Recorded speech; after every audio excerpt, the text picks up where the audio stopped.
Churches getting exposed left and right, doesn't it seem like? T.D. Jakes, now Donnie McClurkin. Don't let this dismay you from the house of the Lord and Savior. Every pastor and everyone who professes their love for God is not out here trying to manipulate or create some type of scandal. There's a lot of them, but it's not all of them. Why are we here? Well, I'm glad you asked. Roll the footage.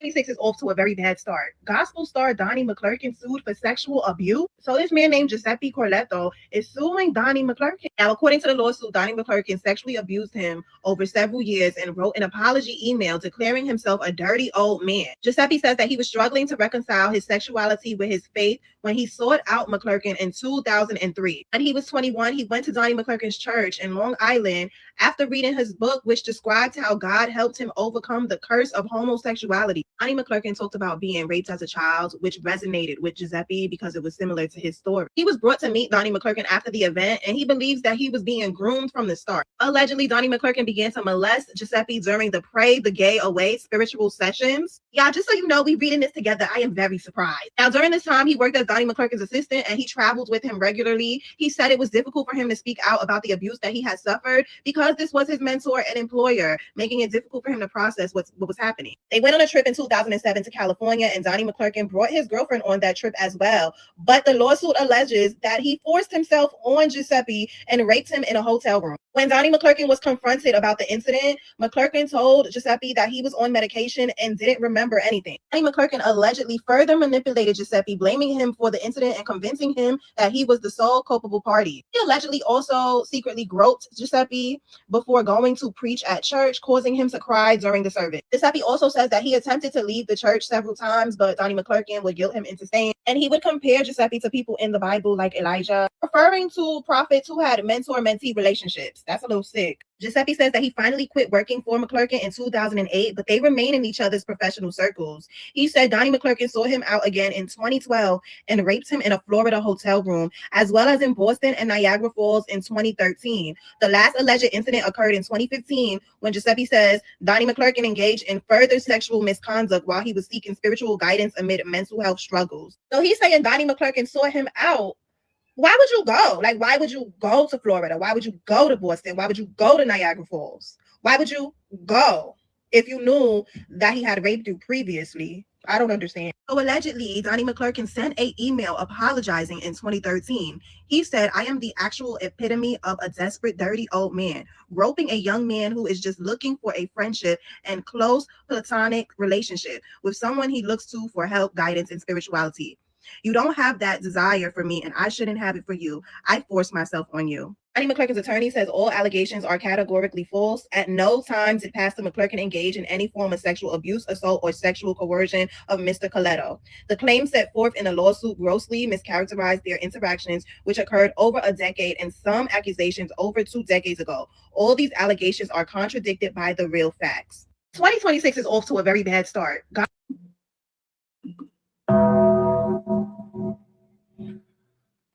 Unpopular opinion. I am not for gay pastors.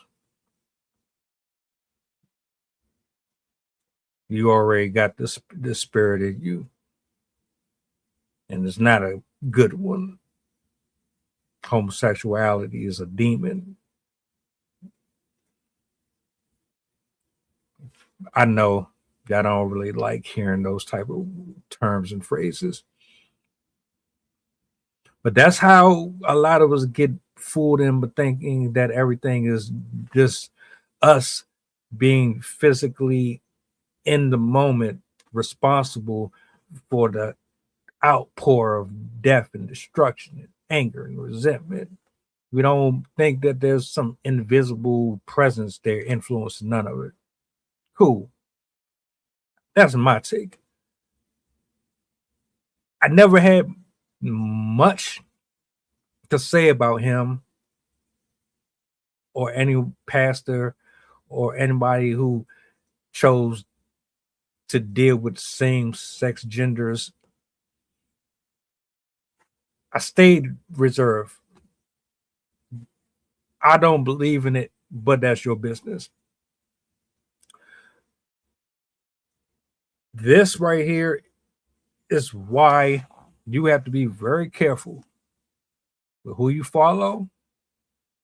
This is extremely important to professionals,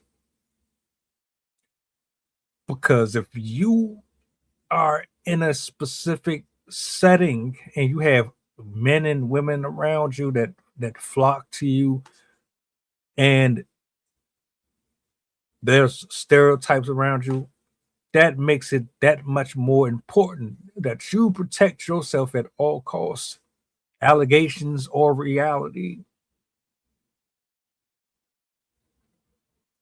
Some people can't handle the pressure or the responsibilities of guiding other souls. Rap, football, basketball, whatever. Some of you are showing me every single day that y'all have no business influencing anyone. Now, I don't know if this is true or not. I will say this. I hate that victims don't have the inkling to tell people what's happening. You feel so cornered that you can't speak up. And I also hate the fact that so many people are using this "I was inappropriately touched" card for notoriety and for validation and attention when there are people that are really going through. So it's like, how do you even know if this has weight to it or not? Oh, but because he's a gay pastor, that means that he did it. No, it don't. Doesn't mean that he's not guilty either. Let the courts decide. Let them figure it out. But all this shit is a mess. All of it. How would you handle it? In fact, how do you feel about following a man or a woman who is sexually confused and conflicted about who they are? How can you really trust a person like that anyway? And what happens if he's found guilty? What's next? What happens if he's innocent and the guy that's making the allegation is proved to be a liar? The more and more I look at these stories, I'd be so glad that I never was just catapulted to that level of success. So I see what I need to stay away from, how I need to handle things. Everything can be public. And maybe some stuff is just not for us. I hope everything work out here for everyone's sake, but